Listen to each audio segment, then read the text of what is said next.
Did you see that? Back in the win column.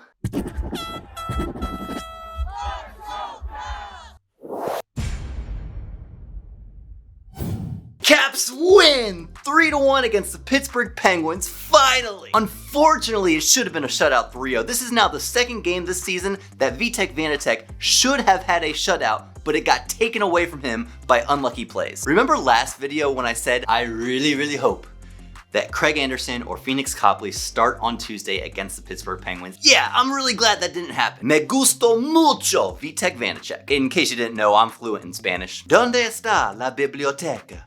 Now, I still stand by what I said last video about how I hope goaltending starts get spread out across a couple goaltenders in the next couple games, but it's just so good to see Vitek Vanecek step back in there and get a much needed win. Think about the boost that gives to him. He's coming off of 4 straight regulation losses out of like 11 straight starts. You really get down on yourself in that sort of a situation, but then to come out and have a fantastic game, like 26 out of 27 saves, you could see it in his victory celebration when that final buzzer went off, when he just raised both hands in the air. A sigh of relief was felt through that TV. I think, hold on. Yep, it feels better to win than it does to lose. I guess showing faith in your goaltender and throwing him back out there was the ticket. Vitek comes off a sloppy game against Pittsburgh and then comes back with just a phenomenal game against Pittsburgh. Wow, he wasn't the only one with a great game. Let's talk about the third line. Lars Eller, Connor Sheary, and Richard Panik. Not panic, Panik.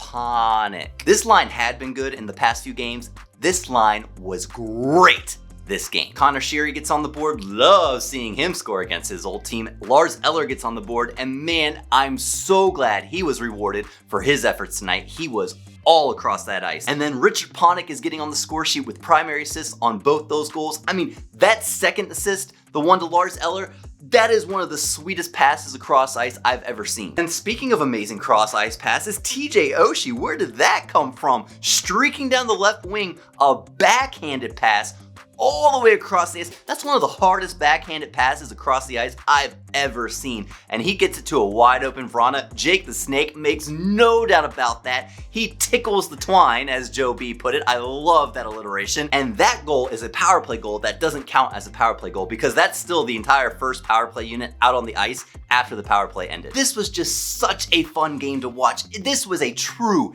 team win. It's great. It's got to be the best game that I've seen the Caps play this season, if not very close to it. It wasn't a complete 60 minutes, but it was very close. It was like a 48-minute game. Caps took about 10 minutes in the first period to really get going, and that only really comes down to the fact that they took 2 early penalties in the game. Early penalty by Chara, and then on the short-handed breakaway chance, Harnett Hathaway, you gotta stop, dude. I know, I think it was a light call as well, but they're going to call that every single time. It is your responsibility as a player on the breakaway to put the brakes on when you make your move on the goaltender. And if you're not able to do that and you weren't pushed into the goaltender, they're gonna call goalie interference. And that's what happens. Caps go down 2 men in the first 10 minutes of the game. Luckily, the PK is looking just fantastic right now. I mean, the Pens had 5 shots in those 2 power plays. The Caps had 4 short-handed shots in those 2 power plays. But after those first 10 minutes goes by, the Caps really started to play. I think they were down 10-3, maybe 10-4 shots in about the first 10 minutes of the game. They were able to end that first period up in shots 15-13. And they did not let up in the second period. The Caps outshot the Penguins 18-5 in the second period alone.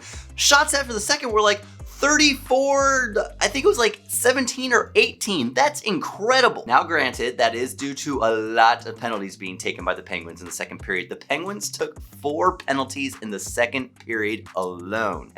And after I think it was the third one, Crosby actually skated up to a ref and said something to him. And I guarantee you that was him saying, hey man, you know, like you're giving them a lot of power plays. How about you stop doing that? But it didn't matter because the Penguins were just playing super undisciplined hockey. But also give credit to the Caps. The Caps just had a a lot of pep in their step, and when you're moving your feet that hard and you're playing that physical game that we love to see them play, you're gonna draw penalties. The one missing factor from this game was the power play, however, and that's kind of surprising because the Caps have had an amazing power play this season so far. Caps go 0 for 5 on the power play in this game, and I think that was the one ingredient missing from this being a complete and holistic game for the Washington Capitals. You ever seen that info triangle about college life where the 3 points of the triangle are good grades, good sleep, and a life, and you're allowed to pick 2? Well, that's kind of what it is for the Washington Capitals in this game. You can have a good 5-on-5 game, you can have a good penalty kill, and you can have a good power play. Pick 2. The Caps just need to find a way to get all 3 of those ingredients into the same bowl together, stir it up, pop it into the oven for a few minutes, let it bake, and voila!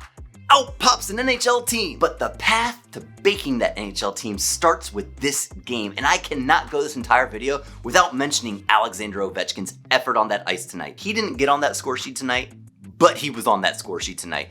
I want to zoom in on the second goal by the Caps tonight, the Jacob Vrana goal. This goal starts jumping back 20 seconds from when it happens. The Caps are at the very tail end of a power play. You remember that one? It's the one where Ovechkin sticks his stick between his legs and tries to smack the puck in. By the way, did you notice when he shot that puck, it hit Nick Backstrom in the face? Thank God for visors. Anyway, after he shoots that puck and it hits Nick Backstrom in the face, the Pens are able to create a 2-on-1 the other way with P.O. Joseph coming out of the box. And that 2-on-1 play does not develop into anything because Alex Ovechkin is storming up ice on that back check and makes a fantastic diving and sliding play to break it up. But what absolutely blows my mind, even more so than the fantastic back check and diving play that Ovechkin makes there, is the fact that not 10 seconds earlier, he is the lowest Caps player in the zone at the time when the puck leaves the zone. That means he covered more ground than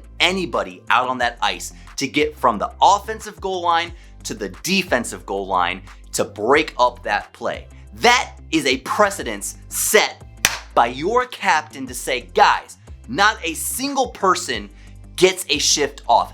Every single person on that bench, when you are out on that ice, you are skating as hard as your captain just did right there. And look what happens. Not only does he break up a great 2-on-1 chance for the Pens, but it creates transition the other way and creates a goal for the Caps at the other end. You know, leadership. It is just so good to see the Caps play at a caliber at which we know they can't. There is so much talent on this team, and it's just so fun to watch it all come together. I said earlier in this video, it was a 48-minute game. The first 10 minutes of the first period, the Caps didn't have it quite going. The other 2 minutes that were missing from this game were the very last 2 minutes. Caps have a 3-1 lead, and you can tell they started playing the scramble, just get it out of the zone game. And that sort of just golfing the puck out of the zone play gets amplified with 1 minute left on the clock when the Caps take a hooking penalty. A hooking penalty, I might add, that...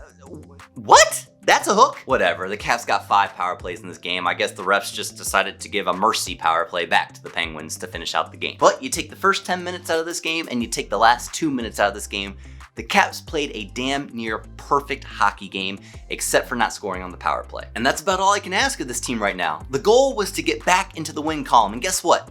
The Caps have achieved that goal. Next up, the Caps play the Buffalo Sabres, the New York Rangers, and the New Jersey Devils. The 3 worst teams in the division in that order. I don't see a better opportunity to start stringing wins together. You're coming off the back of a big win off a team that you frequently lose to into the 3 worst teams in the division. It's time to start putting 4, 5, 6 wins together. That might not be the right mentality. The last time I said a team wasn't playing well and it should be easy to beat them was when we played New York, and look how that turned out. I'm not gonna get ahead of myself. I'm just excited to see what the next 3 games bring for the Caps, and I see some very good outcomes in their future. But what do I know? I'm just a fan. Hey, if you like this video, smash that thumbs up button for me. It does a really good job towards helping the channel, probably more than you know. And if you enjoyed your time here, consider subscribing to the channel. I post a video after each game, and there's a lot more games to come, which means there's a lot more hockey to talk about. You don't want to miss them.